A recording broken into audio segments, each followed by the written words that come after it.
Hello, how are you? I'm doing okay. I had a question about dealing with CPS here in Oklahoma City. Do they have a specific timeline on like how long they have for court proceedings and stuff? I didn't agree to the allegations because they put in their high-speed chase, substance abuse, which I used to smoke marijuana, but I have a medical card, and prescription abuse, which my doctor that was giving me my Xanax told them she's never abused her prescription.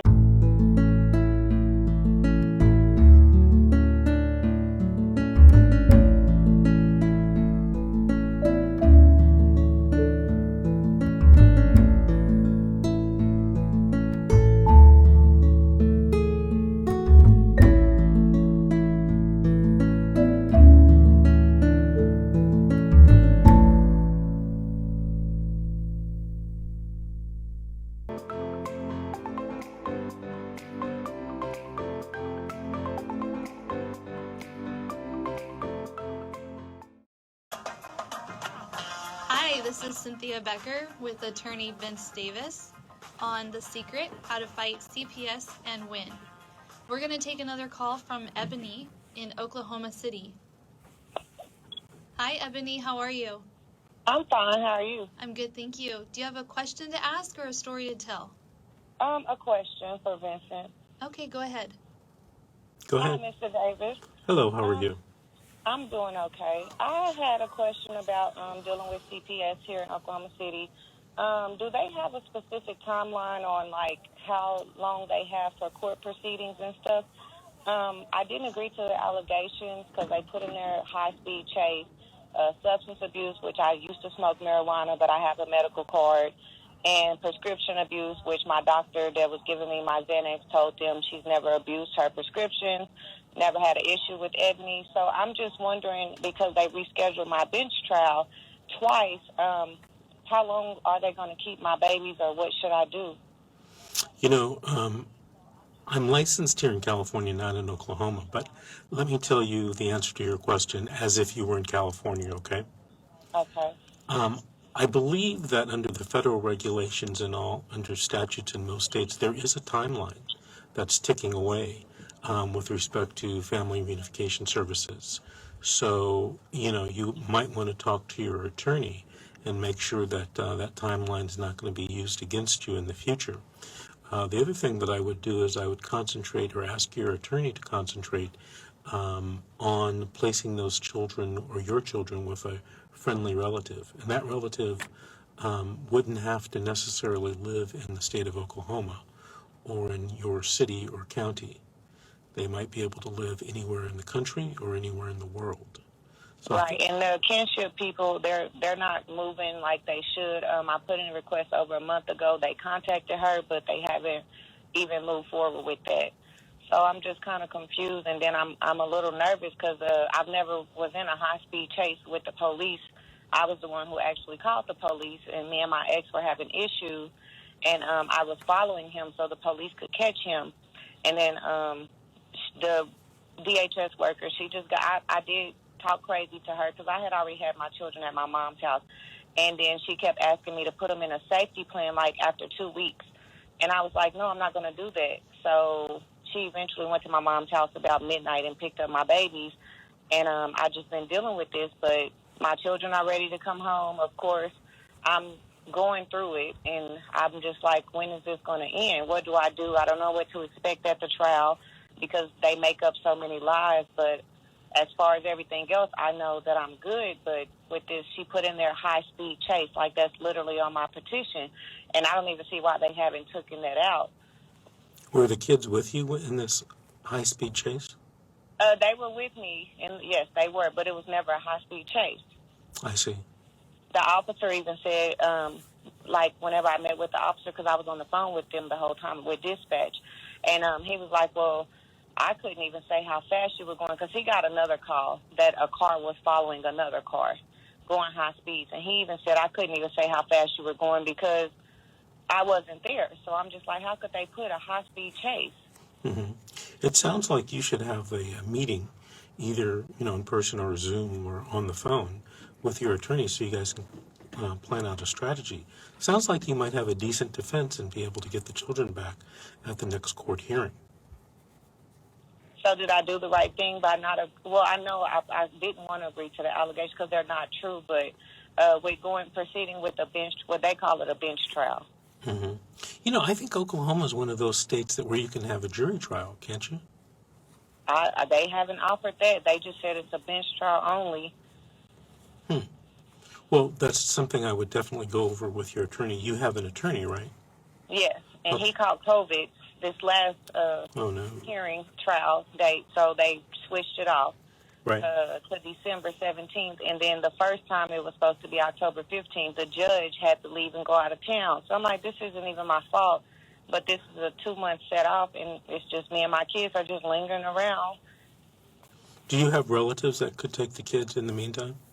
Yes, and they denied my mom. She has no criminal history, no background. They will not give them to my mom. Okay, when you say they, who are you referring to? Well, CPS, DHS. Right. In California, and, you know, we can assume for a moment that Oklahoma is the same way. If the social worker denies something, you know, you have a right to take it to the court, to the judge, for the judge to decide. And one of the strategies that I use is sometimes I get a list of relatives and family friends, like 25. You know, they might say no to one, but it's pretty hard to say no to 25. Right. So you might want to make that list up, talk to your attorney about it, see if you can use it. Okay. Okay, and then if you were in California, those relatives and family friends wouldn't even have to live in your town or in your city. They could live anywhere in the state, anywhere in the country, and, you know, in a lot of cases, anywhere in the world. Okay? Okay. Well, I was just kind of worried about the trial, even though it's been set off. I'm just like, what do I expect? What's going to happen? Because, like I said, no other allegation as far as the substance abuse. I did used to smoke marijuana. I have a medical license. Prescriptions, Xanax, I was getting those for about 4 years, and my doctor wrote out a statement saying never. So I just don't know what's going to happen, what to expect. Great. Now, I don't know about the statement by the doctor, what the rules of evidence are in Oklahoma, but in California, that statement might not be admissible evidence. It might be considered hearsay. You might have to have your doctor come to court and testify that he wrote that letter. And he's so busy, I don't think that's possible. Well, you can send us, I am assuming, you know, Oklahoma's like California, you can send a subpoena to him or her, and the doctor would have to come to court. I'm sorry, Cynthia was signaling me she has a question. Go ahead. Ebony, are they drug testing you for what I they're passed accusing my you? substance abuse, so no, I just had to take the initial one, and I'm guessing that's because I had my prescription and my medical card. But only reason I don't smoke right now is because I am pregnant. Okay, but for the other drug that they said you were abusing, because that would also show up on a drug test. I believe you said it was Xanax. Yeah. Are they having you drug test for that? No, ma'am. Well, she said she had a prescription for the Xanax, right? Yeah. But Okay. she said that somebody stated she was abusing it. Oh. Well, they're going to have to come up with evidence to prove that, I assume, in Oklahoma. So Ebony- that's the main thing, like in trial, they have to have evidence, because my only thing is they lied and said high-speed chase, so it's like, what else can y'all lie about? They get away with whatever they want, pretty much, to Right. me. But that's going to be up to you and your attorney to prove or to show the judge that, you know, they can't call it a high-speed chase. They don't have an eyewitness to it, right? They need somebody to say, hey, I saw that. And if you're telling me the policeman is going to say, you know, I don't know if it was a high-speed chase, who else do they have? See, they can say anything they want, but when it comes down to the bottom line of having a trial, they do have to prove it. Okay. Well, that was my main concern. Only other concerns is just that my babies are gone, but as far as the court stuff, I'm just like, what do I expect? I want them home, and I know that none of this is true. Well, Ebony, would you do me a favor? Would you make an appointment to meet with or talk to your attorney? Yes, sir, I will. Okay. He's quarantining right now, but as yeah. soon as I can, I will. Okay. And do me a favor, in a few weeks, call us and let us know. Give us an update what happened, okay? Yes, sir, I will. Thank you so much. Thank you for listening, and thank you for calling in. Did you have a question? Or Not a question. I was going to say something back to the other caller that Oh, we had. go ahead. It's for you. Uh-huh. One thing that happened, her case actually sounded very similar to things I dealt with in my case, such as several social workers.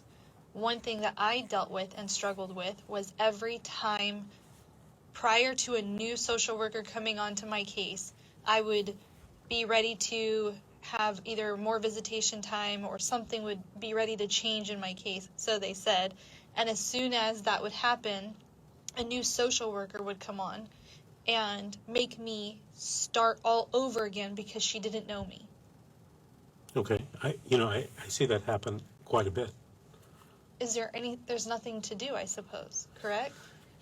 There's probably something that you can do. I'm not sure that it's worth the time and effort, and then trying to, it might be better spent trying to bring that social worker, the new social worker, up to speed. When I tried to do that, to talk to them and show them I was being pushy, that's what they told me, and it made it worse for me. And these are things that I hear in interviews that I do, that when there are new social workers and you're trying to talk to them, it's crazy. And when I went to the supervisor, because that is the one person who remained the same on my case, that supervisor was very against me after trying to talk to her. All right. We got to move into our second break. This is The Secret, How to Fight Child Protective Services. And Win will be back with more questions and more stories.